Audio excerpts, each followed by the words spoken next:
नमस्कार मित्रांनो, खरंच गाणगापूरमध्ये भूतबाधा उतरवली जाते का?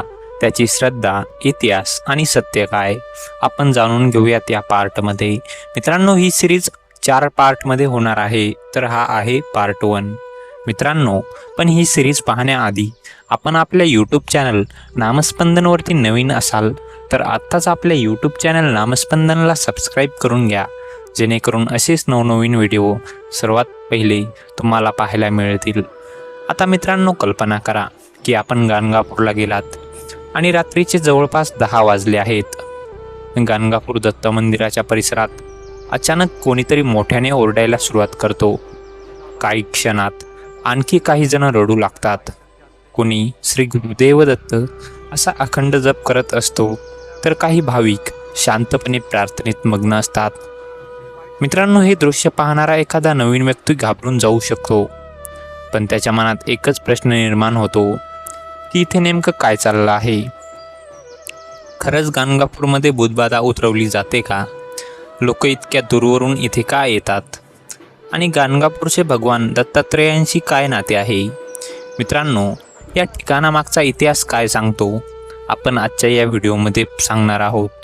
पण मित्रांनो, या व्हिडिओमध्ये आपण कोणतीही अफवा पसरवणार नाही आणि कोणत्याही गोष्टीला अंतिम सत्य म्हणून मांडणारही नाही. त्याऐवजी आपण गाणगापूरबद्दलची श्रद्धा, परंपरा आणि इतिहास आणि भक्तांचे अनुभव समजून घेण्याचा प्रयत्न करू. म्हणून मित्रांनो, हा व्हिडिओ अगदी शेवटपर्यंत बघा. मित्रांनो, आता आपण सर्वात पहिले जाणून घेऊयात की गाणगापूर नेमकं कुठे आहे.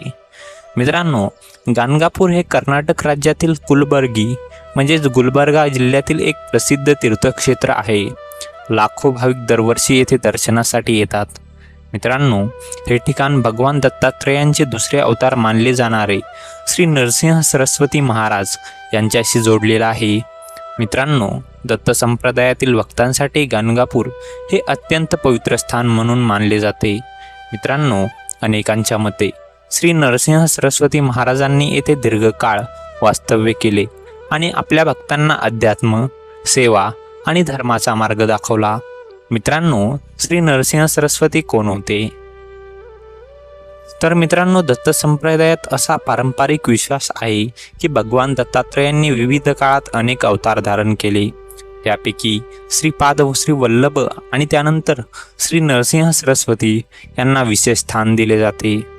मित्रांनो, भक्त परंपरेनुसार त्यांनी भारतभर भ्रमण करून धर्म, ज्ञान आणि सदाचाराचा संदेश दिला. त्यांच्या जीवनातील अनेक घटना आणि अनुभवांचे वर्णन विविध धार्मिक ग्रंथांमध्ये आढळते.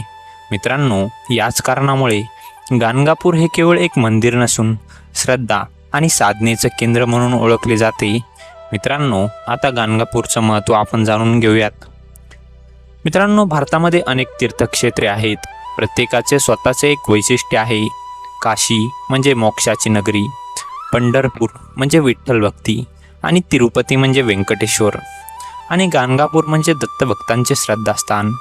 येथे येणारे अनेक भक्त आपले दुःख, अडचणी आणि मानसिक तणाव घेऊन येतात. काही जण नवस फेडण्यासाठी येतात, तर काही फक्त दर्शन आणि नामस्मरणासाठी येतात. मित्रांनो, भक्तांचा असा विश्वास आहे की प्रामाणिक भक्ती, प्रार्थना, नामजप यामुळे मनाला आधार आणि शांती मिळते. मित्रांनो, येथे भूतबाधेची चर्चा का होते? तर मित्रांनो, गाणगापूरचे नाव घेतले की अनेकदा भूतबाधा हा शब्द ऐकायला आपल्याला नक्की मिळतो. मित्रांनो, यामागे मुख्य कारण म्हणजे काही भाविकांचे अनुभव आणि स्थानिक श्रद्धा आहेत. मित्रांनो, काही लोक असा विश्वास व्यक्त करतात की गाणगापूरमध्ये प्रार्थना, मंत्रजप आणि धार्मिक विधीमुळे नकारात्मक शक्तींचा प्रभाव कमी होतो. त्याचवेळी हेही लक्षात ठेवणे महत्त्वाचे आहे की अशा दाव्यांना ठोस वैज्ञानिक पुष्टी उपलब्ध नाही. मानसिक आरोग्याशी संबंधित अनेक समस्या देखील अशाच प्रकारे दिसू शकतात. त्यामुळे अशा परिस्थितीत वैद्यकीय सल्ला घेणे आवश्यक आहे. पण मित्रांनो, येथे लाखो लोकांचा विश्वास जर एखाद्या ठिकाणी शेकडो नव्हे तर लाखो लोक वर्षानुवर्षे येत असतील, तर त्यामागे काहीतरी आध्यात्मिक आकर्षण असते, असे भाविक मानतात.